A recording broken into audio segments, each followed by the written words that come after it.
Mga kababayan, narito ko nangangampanya para kay Amy. Eto si Amy tumatakbo ng re-eleksyon sapagkat maganda naman ang kanyang record. Nanalo dahil sa mga Marcos loyalists at hindi lang yon dahil sa kanyang mga project.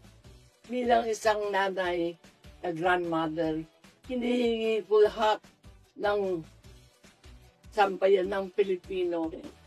Eto isang nanay ng bayan, let us make sure, whoever you are, that we will have a mother to make sure that our motherland, the Philippines, will be intact and will forever be there.